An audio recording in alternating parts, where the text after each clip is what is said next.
diblomaasiyadda ama siyaasadda arrimaha dibadda adeer afar ay ka shaqeysa cadowgaaga inaad saaxiib ka dhigtid dalka aad dirsan tihiin inaad dagaalkaasi saaxiibtinimo u bedeshid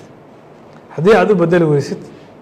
inaad meel dhexdhexaad ah keentid dowlad aadna saaxiib u ahaynina aadan col u ahayno meel dhexaad ah haddii taa aad ku guulayso weysid colaadda idiin dhexaysa iyo waxaa isku hayseen in intii laga yareeyo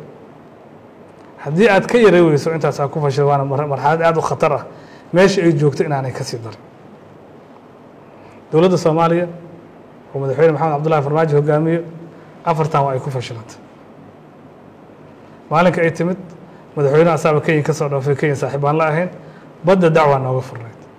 Kenya darisna waa nahay dowlad saaxiib aan nahay oo saaxiibana waa nahay Ethiopia daris baan nahay saaxiib aan nahay Djibouti daris baan nahay walaalaan nahay dunida inteeda kale mucaamala nagala dhaxaysay dowladda madaxweynuhu markii uu yimid asagoo Nairobi ka soo dhaafay buu yimid oo Kenya ay saaxiib la ah hoteelada uu deganaa iyo guriyada uu ijaarnaa iyo wixii oo iyo fawaatiirta iyo kharashku baxay la yaqaan imaaraadka saaxiib aan la ahayn Sacuudiga saaxiib aan la ahayn Masar saaxiib aan la ahayn waxaan ku raacay Qatar saaxiib aan la ahayn caawa siyaasadda arrimaha dibadda Soomaaliya hadii la fiiriyo xataa United Nations waa isku soo dhacay waa soo diray waxa libinaho dalka Soomaaliya faa'iidaha ka keenayna malaha adduunyada haddana waxaa jira xiriir arrin kale oo caalami ah waxa la yiraahdaa aadanuhu dariskiisa ma doorto laakiin habka uu la dhaqmayo doorto kumanaan sano baan darisayn kumanaan sano soo socdaan dadka daris bay ahaan anaga iyo Kenya iyo Ethiopia shalayta madaxweynuhu marka uu Kenya ka soo duulayo halkaan imaanay Ethiopia inay cadawto ku soo duulo anagu marka inay cadawto ma aan aaminsaneyn inay daristaan aaminsaneyn waxana aan isku khilaafi karno waxana aan kala gedisnaan karno madaxweynuhu marka uu yimid meelo badan marka uu ka fiiriyay waxa soo baxay siyaasadda hadda uu baahan yahay inay tahay inuu Kenya col noqdo laakiin maxuu kula culayo madaxweynuhu wuxuu col ku leeyahay dhowrka kursi ee baarlamaan ee Jubbaland iyo asaga ay isku haystaan oo ciidamada uu dirayo yiri gada dhankaas kuraas hal la geeyo si kuraasaas ay u meel marto maadaama Axmed Madoobe uu ku dhibayo oo madaxweynaha maamul goboleedka uu yahay madaxweynaha horta meeshaas ka dabaqtamaya hadiyadu waxa la yiraahdaa daar looma goobo si aad dabaq oo kuna u diyaarsatid markaad wax karsan rabtid dab baa u baahan tahay hadaa gurigaaga dab ku qabato ama sariirta iyo cafashka inta soo qabato dabkaas markaas shida wax ku karsan tagtid xogaa talaxumo badan ayaa jirta madaxweynuhu dhowrka kursi oo gada jirto si uu u helo inuu Soomaalida uusan fiirin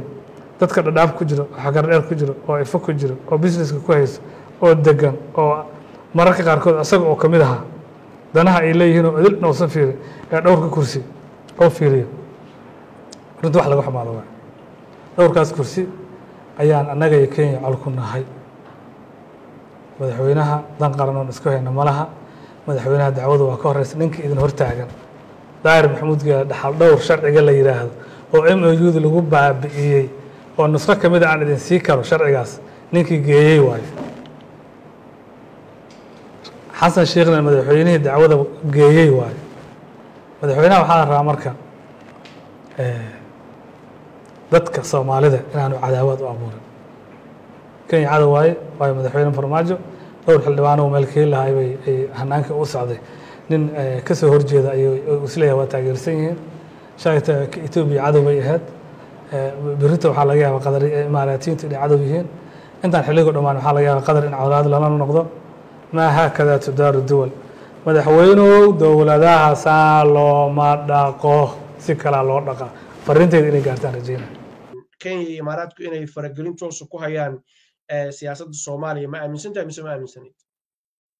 anigu waxaan aaminsanahay wadamo Soomaaliya saaxiib la ah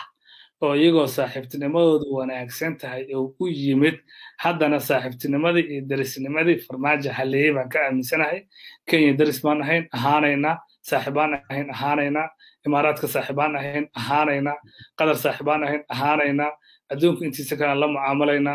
annaga Maxamed Cabdullaahi jaangooyadiisa siyaasad arrimaha dibadda ee qaloocan kuma raacsanin marka waxa aaminsantahay Kenya iyo Imaaraadku inaysan ahayn cadow Soomaaliyeed ay yihiin saaxiibo sokeey ma cadow maayo waa ka gudbinaa waa mahadsantahay Kenya dacwana kala dhaxaysa wadamada saaxiibada waa is dacweeyaan laakiin cadow maaha kala